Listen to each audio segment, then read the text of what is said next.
What's up and welcome back to the podcast, everyone. Yes, I have returned. And no, I don't need to be reminded about how long it's been since the last episode went up. I'm well aware of the fact that I suck at keeping a schedule. I have at least been working on bringing the video game Let's Plays back to the channel, though. So there's that. Started back doing streams again. And yes, I'm still doing video game news and update videos, just kind of shaking it up. You know, I'm throwing everything at the wall and I'm seeing what sticks. Lately, though, it's just been a lot of First Ascendant. So anyway, welcome to the Neko Cafe podcast, a place where I can talk about whatever in the hell I want and you can't stop me. So I think the last episode was, let me see, I talked about the crazy localization fiasco with that anime, Lovely Complex, and I considered following up with another one in the same vein. Lots of industry criticism going on over lazy translations and the usage of AI. But before I do that, though, I would need to, I'd have to dig into it a little bit more. So maybe there's something I can talk about in a future point in time or something. So today though, I came across an article. Well, it's an older article from June, and in the online journalism scene, that's practically ancient news by now. But I came across an article that mentions the First Descendants in-game content. I've been playing a lot of First Descendant, and so I've been, looking up stuff on it, researching as we do, right? So, yeah. In case you haven't figured it out, I am talking about the First Descendant. What, you thought I was going to spend almost 400 hours in a new game and not discuss it? Come on. Please. So this article from .esports was written way back in the before time in June 14th by Edward Strads, and goes on to discuss the quote, endless endgame, end quote, of the First Descendant. The title reads, full title says, The First Descendant dev details endless endgame with replayable story and boss fights.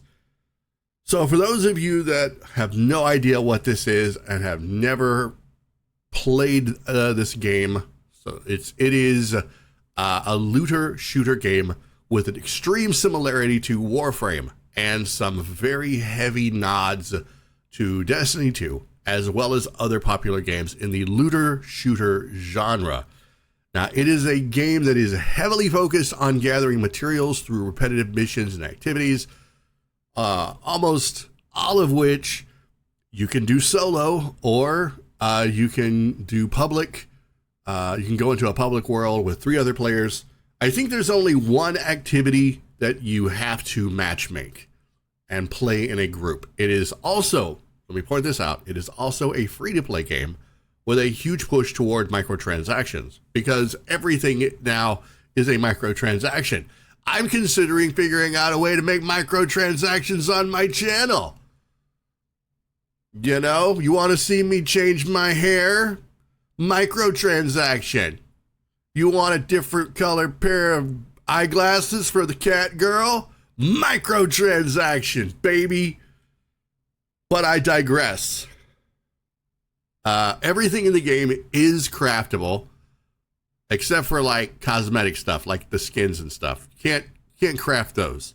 But everything, like the characters, all the weapons, it's all craftable, buildable.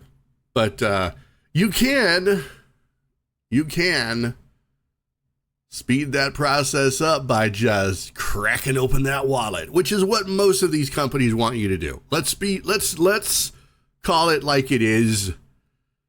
They give you the free road, but they know eventually you will get tired of walking down that long path, and you're just gonna crack open that big fat wallet and slap down some of that hard-earned cash.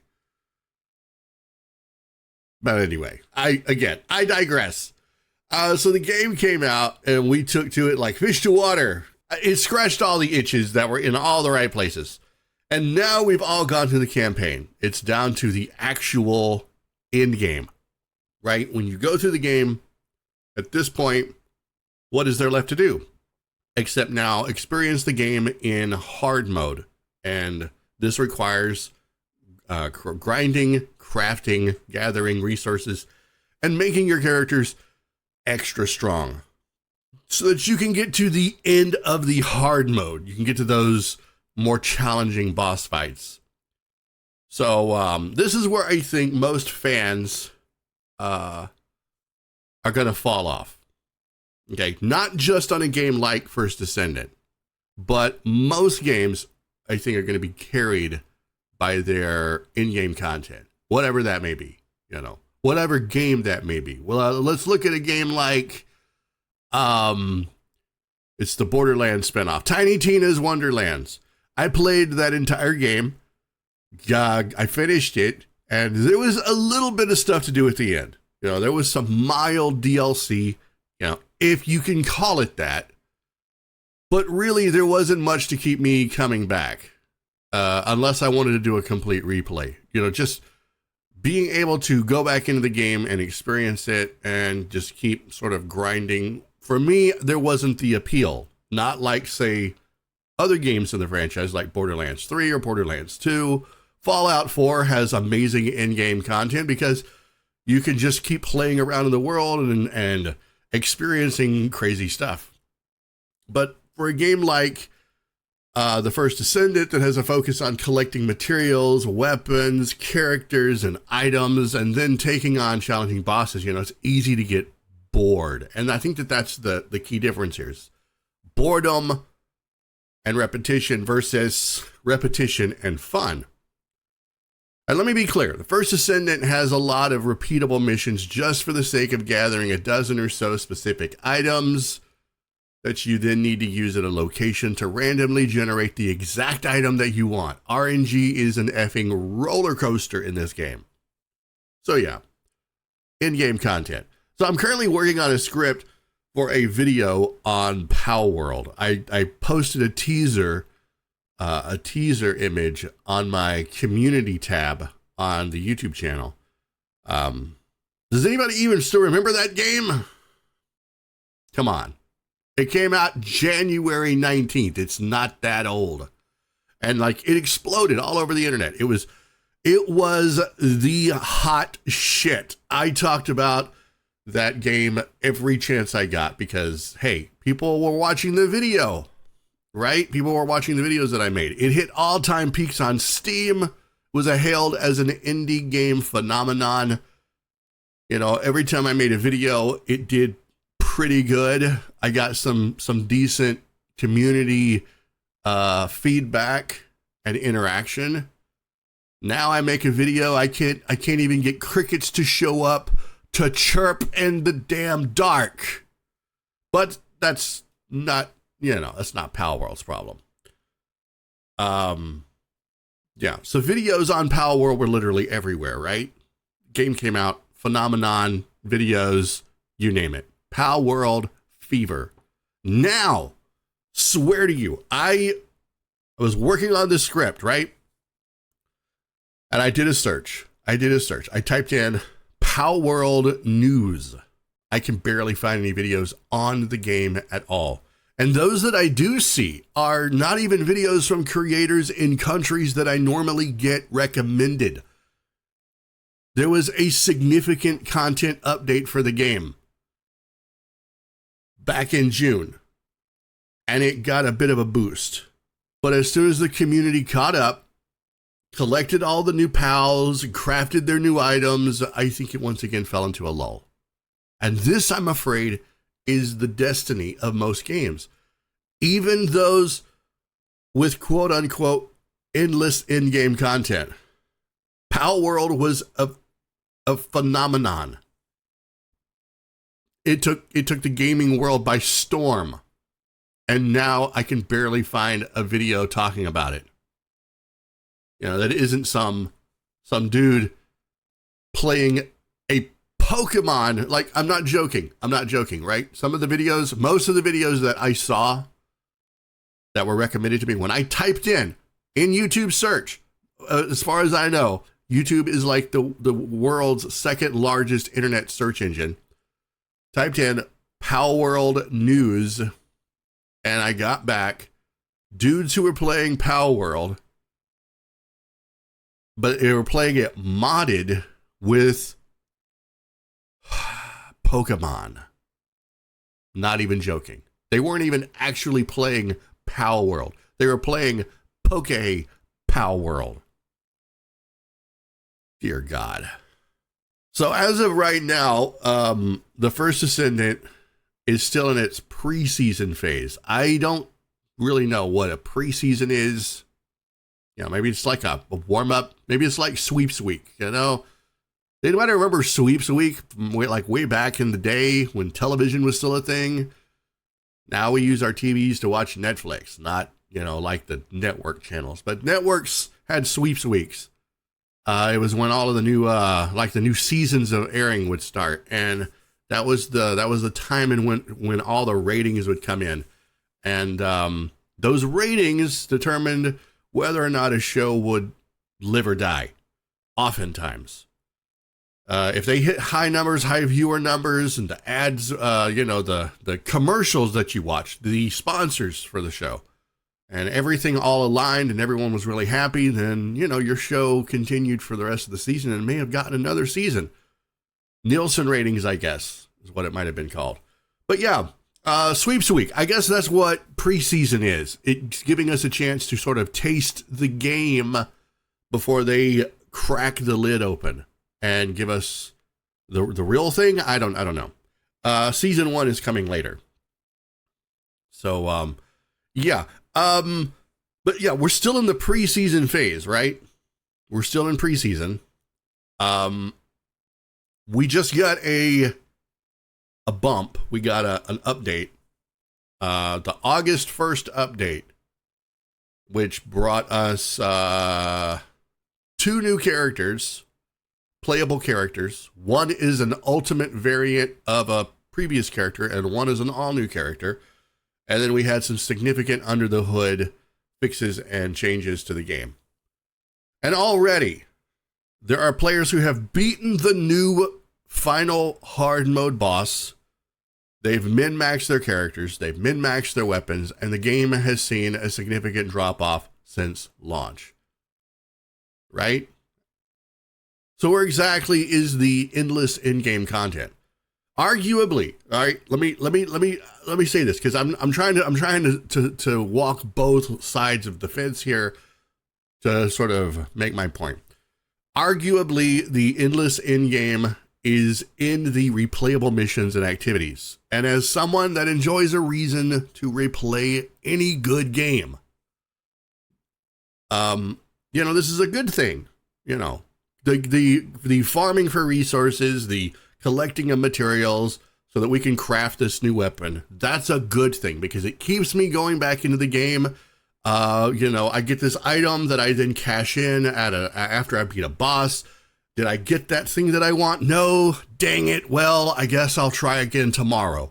And that's the content. And most of us, I think, are comfortable with that. Most of us expect this to a degree. However, we also expect to be rewarded for our time. But can this sustain the game? Players don't just want an endless loop of grinding and farming. We need to know that there is substance, either in the form of new story missions, limited time group activities, and other deep story content. Give us some lore. You know, maybe this is where Destiny 2, like a game like Destiny 2 has really spoiled me, because Destiny 2, going forward, I'm very concerned for the future of Destiny 2, and I may talk about that, but Destiny 2 had a seasonal model where they would release seasonal content that had a theme at best, even if it didn't, even if the story content kind of sucks sometimes. At least we had a theme for the season that we could explore, and new different battlefields, battlegrounds that we could play on, which would then get, integrated back into the game in the form of like Vanguard operations. About a year later, we would see them come back up. And so content kept being put back into the game where it was somewhat fresh, even if it was, a lot of recycled content, seemingly recycled guns with new skins and stuff. At least we were getting some effort there. So, but I mean, you can't just add 20 new items to an RNG grind pool and expect that to carry a game for 3 months until the next season pass comes out. You can't wash, rinse, and repeat like that. 20 new items, great. Somebody's going to be lucky. They're going to get all 20 new items in their RNG, and then they're done. And then they go sit down, or they play something else. Recently, I started a second playthrough of Starfield. I've said it. I said it. That game that just the mere mention of is enough to send the anti-Bethesda army into effing spasms. Now, while the game has had some new content and lots of under-the-hood fixes, we're still waiting on the DLC. We're still waiting on Shattered Space. Until then, the game was designed, though, to be replayed through the power of, wait for it, New Game Plus. It was literally designed around this. Like, there are...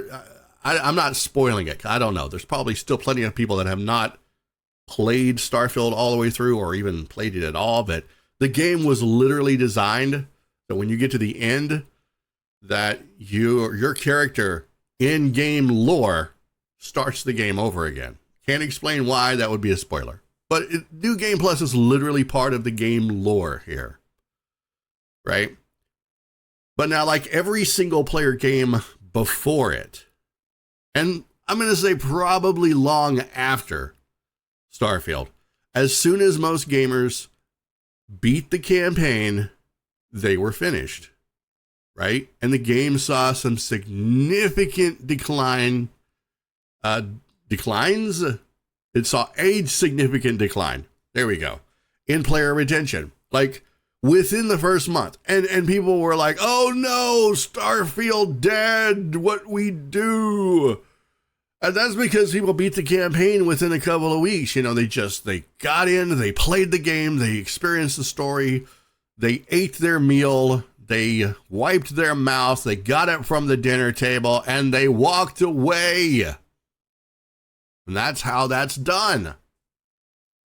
I mean, I beat the game, right? When I beat it, I put it down, and I'm like, I'll come back to it when the creation kit comes out, because I want to play this game again with mods.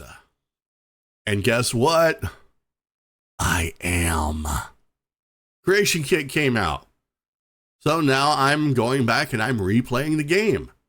And if you want to watch that, not to shill my own channel here, but if you want to watch my Starfield Let's Plays, I do have a playlist, and I am going to be uploading, hopefully before this goes up, before this podcast episode goes up, there will be another episode of Starfield, or one of the planetary exploration videos that I'm doing against everyone's better judgment, against everyone's will. I'm doing planet exploration videos, which is where I go to a planet and I explore the boredom of finding stuff on the planet.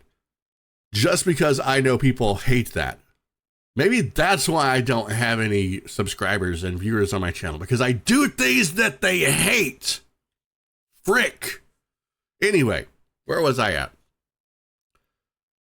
So, everybody saw that people were finished with Starfield, and they were like, oh no, it's the doom. It's the doom. The doom has come.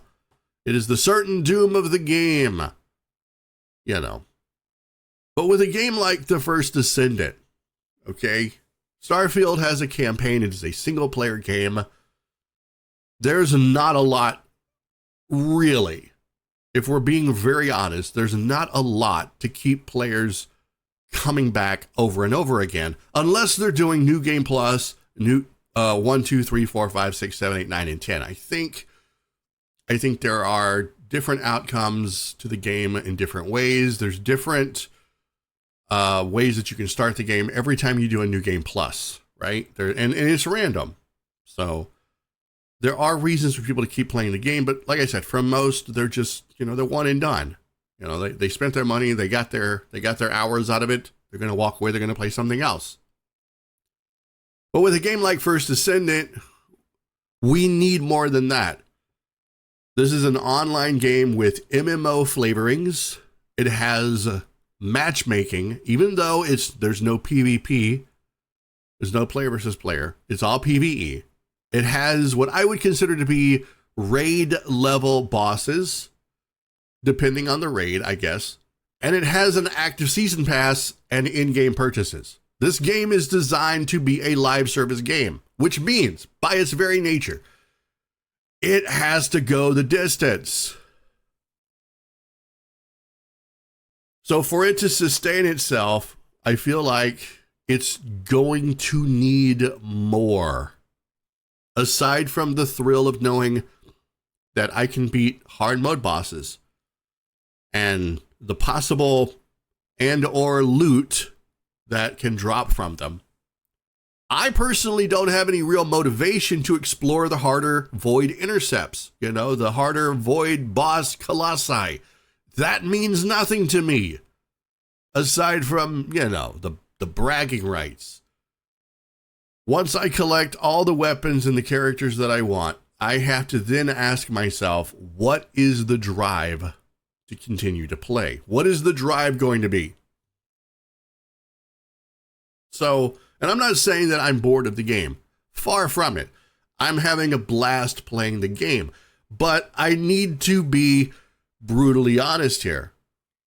We're talking about a live service game that they want me to commit hours and hours and days to. We're talking Destiny, the Destiny franchise, I committed years to. Now, like I said, the First Ascendant is still in its preseason phase, and more content has been promised. But as of now, the game has only been out for like a month, right? A month and some days. And already, I think a lot of us are waiting on what we're going to do next, just showing up to grind for gold and Kuiper shards. I think with enough player feedback, though, and especially from those that are masters at a game of this kind, I'm calling on the Warframe experts here, guys.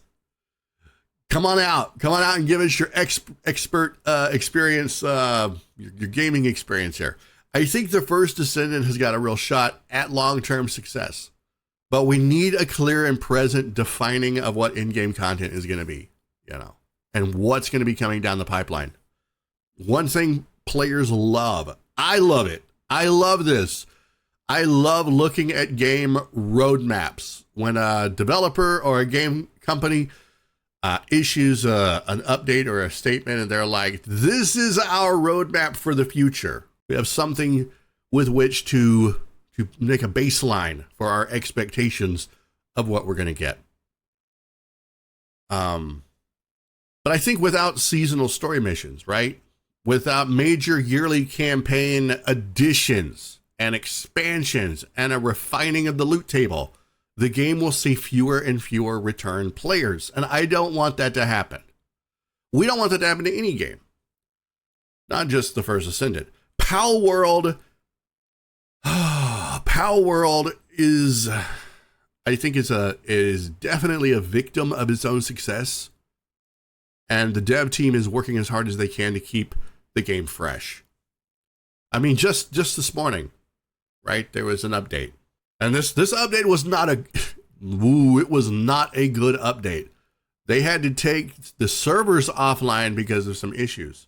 But at least they're working on it, right? It's when they stop addressing problems, they stop addressing the issues, they stop the frequency of the updates, that I think a game like that is in real trouble. But, you know, they're working as hard as they can to keep the game relevant.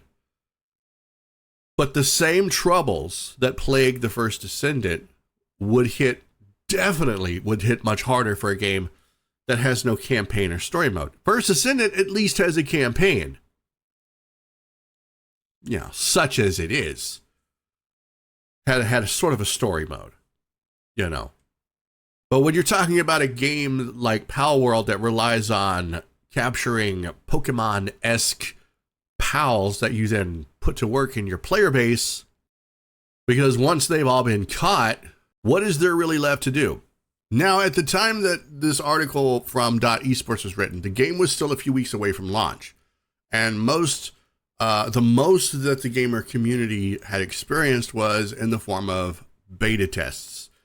I was a part of, I think, 2 or 3 of I think I was part of all the beta tests. I'm not positive. Seems like I was. It seemed like every time there was a beta test, I was there. Then we got the release date, right? And aside from some additional things to pad the grind, not really much seemed different.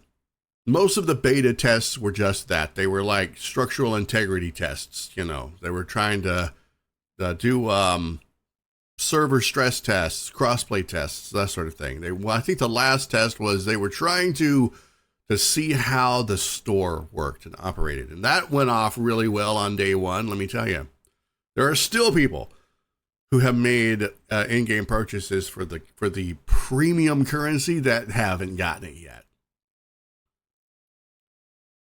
But not much really seemed different, you know. I don't think we were all that concerned about where it would be once we reached the end point.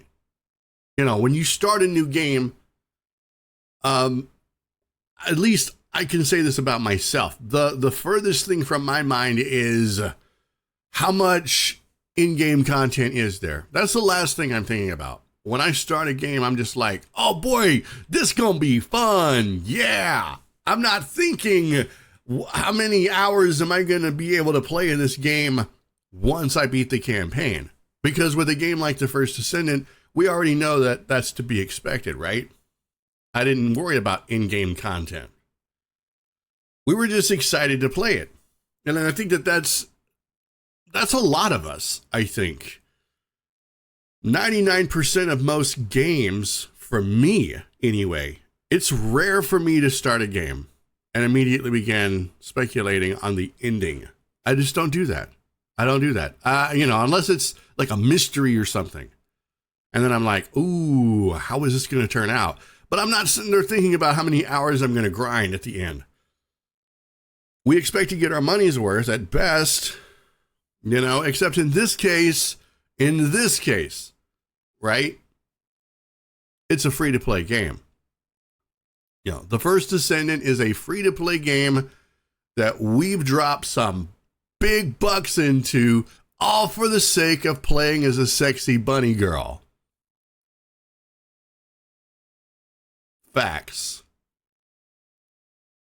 So for now, I think games like The First Descendant and Pal World, while they are polar opposites of one another, are holding their own, right? They are holding their own.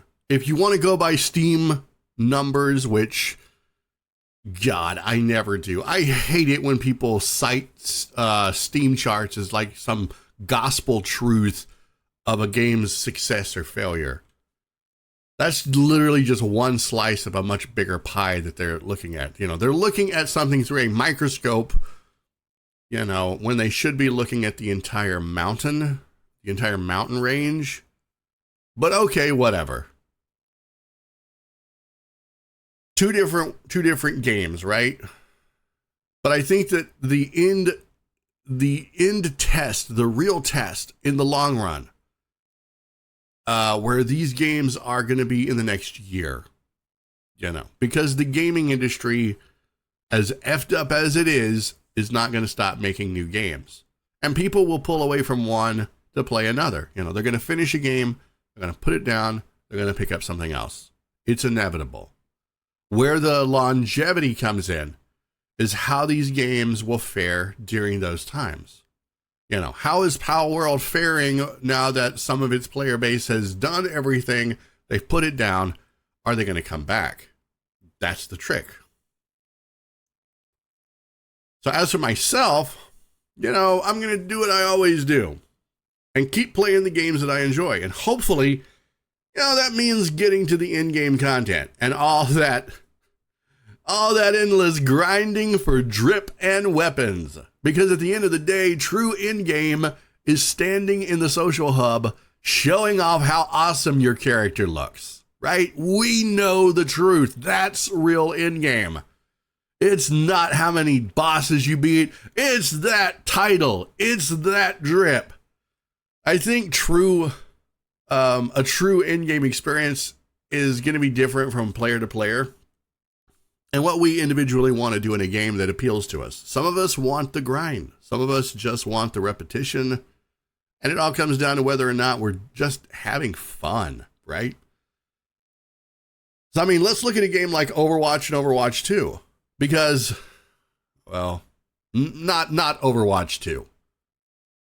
F that game. But original vanilla Overwatch. You know, it was fun despite the repetition because each battle was like its own unique experience. No two matches were identical. And the outcome was a game loop that everyone had fun at. In the original version of the game, we had the ability to pick the same character.